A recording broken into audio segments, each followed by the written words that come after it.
Assalamualaikum warahmatullahi wabarakatuh. Anak-anakku sekalian, hari ini kita akan mempelajari bab 1 pada pelajaran matematika kelas 8, yaitu tentang pola bilangan. Pertama-tama kita akan mempelajari apa yang dimaksud dengan definisi pola bilangan. Pola itu adalah aturan. Jikalau pola bilangan itu berarti bilangan-bilangan tersebut disusun menjadi pola tertentu, ya, bisa membentuk pola tertentu. Nah, pola bilangan ini bisa juga diartikan sebagai susunan bilangan yang memiliki bentuk teratur. Jadi nanti penempatan-penempatannya ada aturan-aturannya. Nanti aturan-aturan ini bisa disebut rumus ke depannya, ya. Sehingga membentuk suatu pola teratur, ya. Ada macam-macam pola bilangan. Yang pertama adalah kita akan mempelajari pola bilangan ganjil. Bilangan ganjil itu adalah bilangan yang kalau dia dibagi dua, dia mempunyai sisa 1. Artinya bilangan tersebut kalau dibagi 2 itu tidak habis. Misalnya di sini ada 1, 3, 5, 7, 9, 11, dan seterusnya. Nah, bilangan ganjil ini misalnya 7. 7 kalau dibagi 2, dia hasilnya 3. Jadi kalau 3 dikali 2 hasilnya 6. Nah, dari 7 ke 6 itu ada sisa 1. Misalnya 11. 11 bagi 2 itu adalah 5. 5 kali 2 adalah 10. Nah, 10 ke 11 itu sisanya 1. Nah, itu yang disebut dengan bilangan ganjil. Jadi kalau dia itu dibagi 2 tidak habis dan ada sisa 1, maka disebutnya bilangan ganjil. Nah, untuk membuat pola bilangan ganjil ini dari 1, 3, 5, 7, 9, 11, 13, dan seterusnya itu dibutuhkan rumus, ya. Jadi kalau misalkan kita tidak menggunakan rumus, ya, kita harus nulis. Ketika misalkan tentukan suku yang keberapa gitu, 100, yang ke 1000, nah sulit kita. Jadi kalau harus berurutan, makanya kita menggunakan rumus untuk lebih mempermudah. Nah, rumus dari pola bilangan ganjil ini adalah UN sama dengan 2N min 1. Apa sih UN? UN itu bukan ujian nasional di sini, ya. Tapi UN ini adalah suku ke N, suku, ya, suku ke N.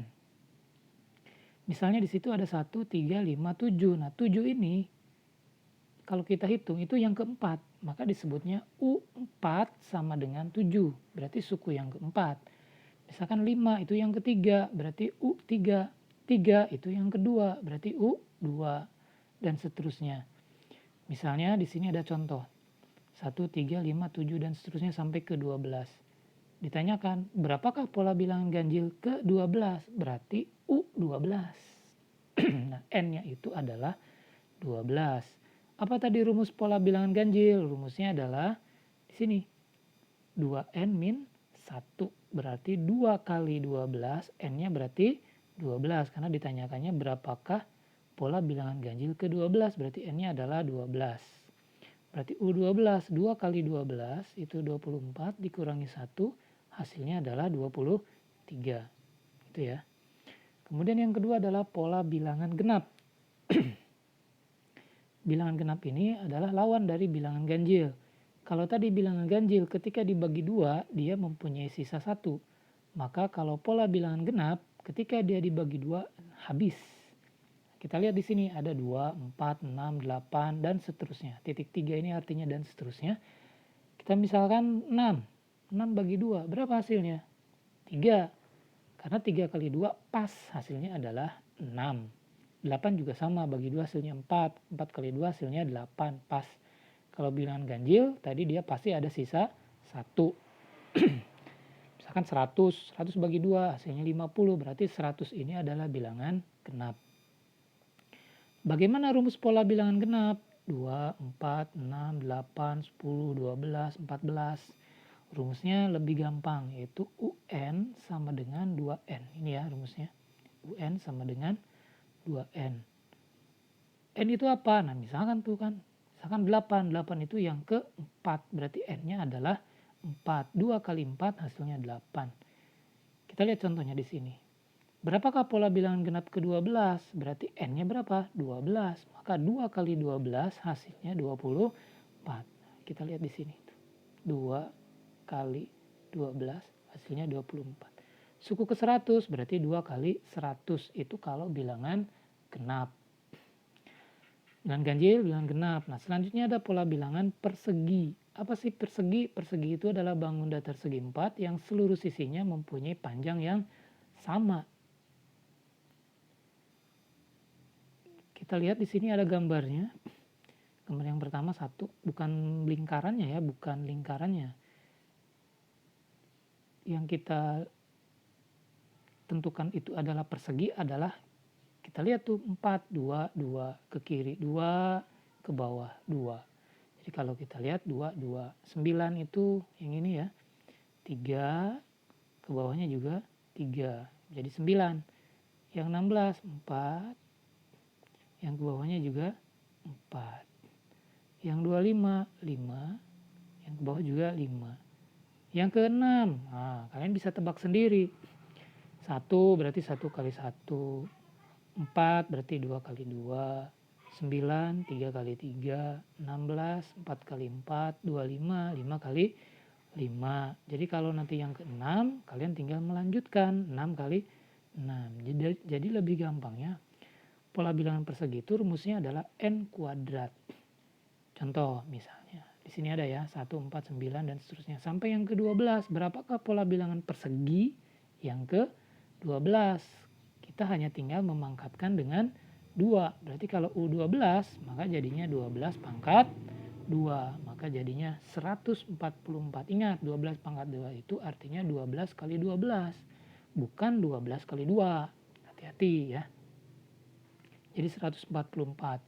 Jadi kalau misalkan U100, maka 100 kali 100. Hasilnya adalah 10.000. Bukan 100 kali 2. Was. Selanjutnya setelah pola bilangan persegi, kita lanjutkan ke pola bilangan persegi panjang. Bedanya, kalau persegi itu berarti semuanya sama, ke atas, ke bawah. Pinggir sama ya, 4, 4, 3, 3, seperti ini. 4, 4, ini 5, 5, ini 3, 3. Nah, kalau persegi panjang, lihat. Yang ke satu adalah 1, 2. Maksudnya apa? Ini titiknya 1. Tapi ke pinggir dihitung jadi 2. Yang kedua ini 3, ke pinggirnya, ke atasnya cuma 2. Berarti 2 kali 3, 12. 3 kali 4, 20. 4 kali 5. Dari mana? Ini yang keempat loh, 20. Ini yang ketiga, 12. Artinya 3 kali ke pinggirnya 4. Yang keempat itu 20, berarti 4. Yang keempat itu berarti 4 kali 5. Yang kedua berarti 2 kali 3. Artinya kalau bilangan persegi panjang itu berarti salah satunya lebih panjang. Nah, di sini bisa kita lihat rumusnya adalah UN sama dengan N dalam kurung N plus 1. Artinya kalian hanya tinggal menambahkan 1 saja. Misalkan yang keempat ini ya, yang keempat ya. Berarti 4 ditambah 4 dikali 4 ditambah 1. Kalau misalkan yang ke-10 berarti nanti 10 dikali 10 tambah 1. Contoh di sini. Berapakah yang ke-12? Kalian tinggal menambahkan saja 12 dikali, ini titik maksudnya dikali ya. 12-nya ditambah 1 berarti 13. 12 kali 13 hasilnya 156.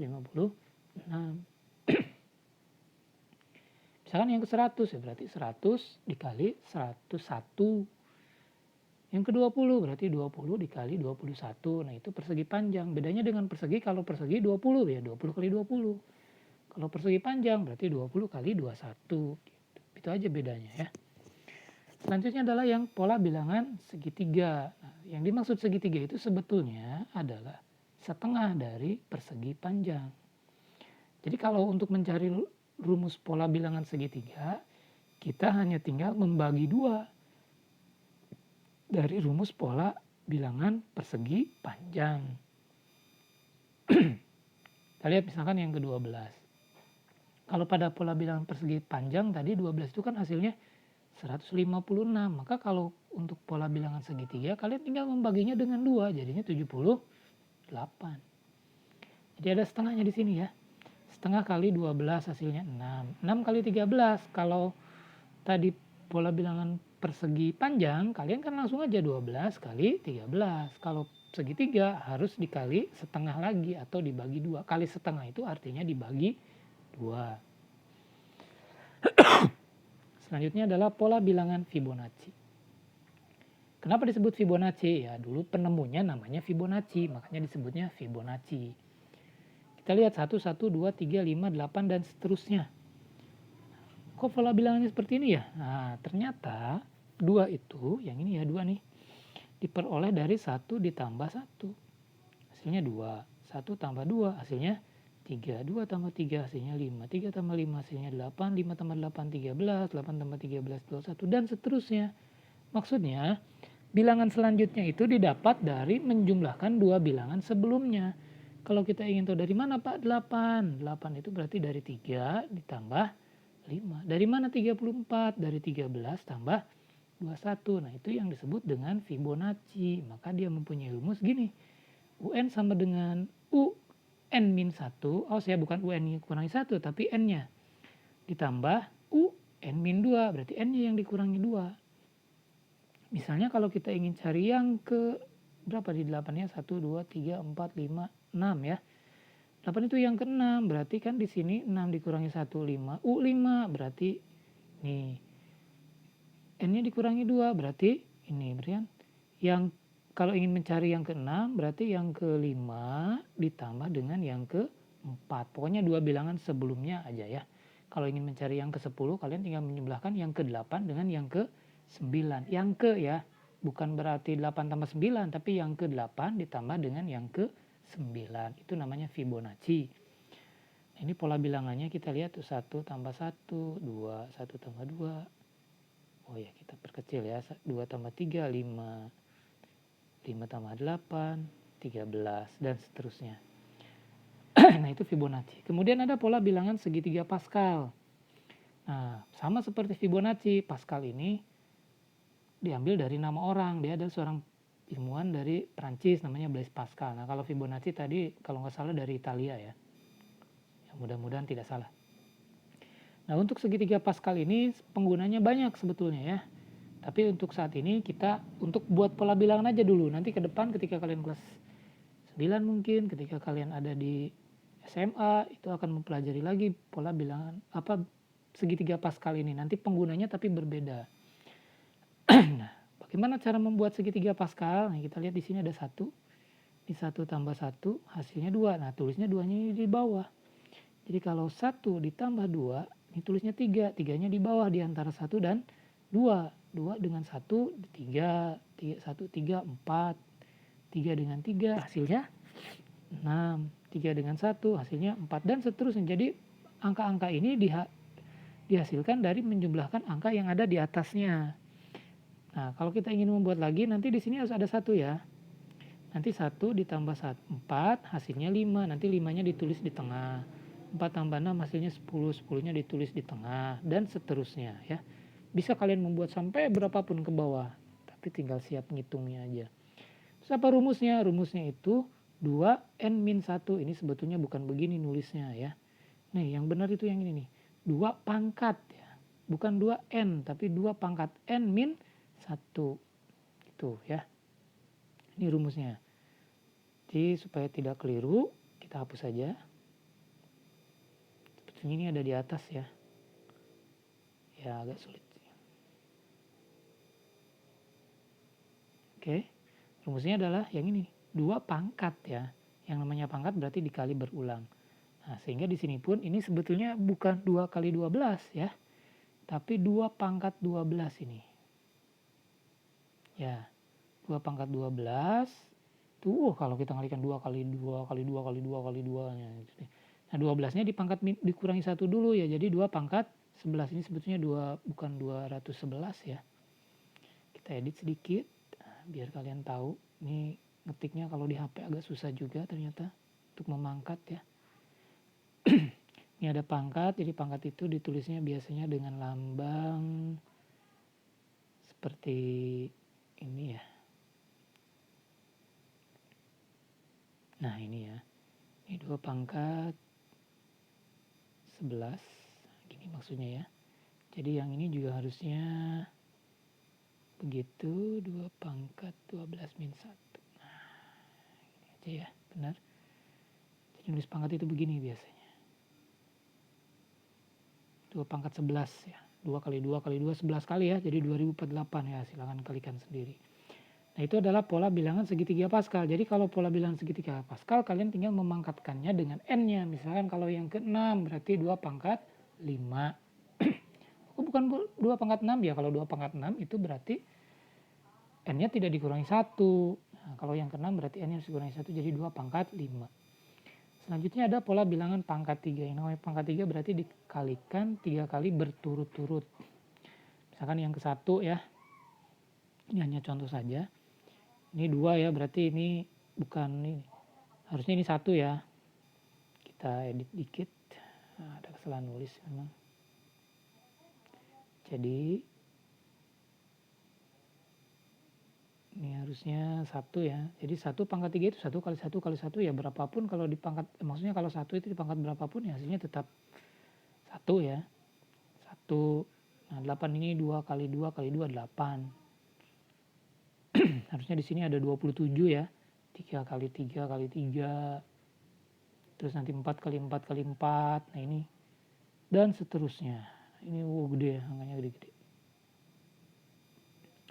Baik, itu materi untuk hari ini. Jadi kita review sedikit. Yang pertama adalah pola bilangan itu ada pola bilangan ganjil, ada pola bilangan genap, ada pola bilangan persegi, ada pola bilangan persegi panjang, ada pola bilangan segitiga, ada Fibonacci, dan ada segitiga Pascal. Satu lagi adalah pola bilangan pangkat 3. Tapi yang akan kita betul-betul pelajari adalah, silakan untuk dipelajari secara benar, itu adalah pola bilangan ganjil, pola bilangan genap, pola bilangan persegi, pola bilangan persegi panjang, dan pola bilangan segitiga. Untuk Fibonacci, Pascal, dan pangkat 3 ya itu materi tambahan saja untuk kita ya. Tapi ya harus tahu.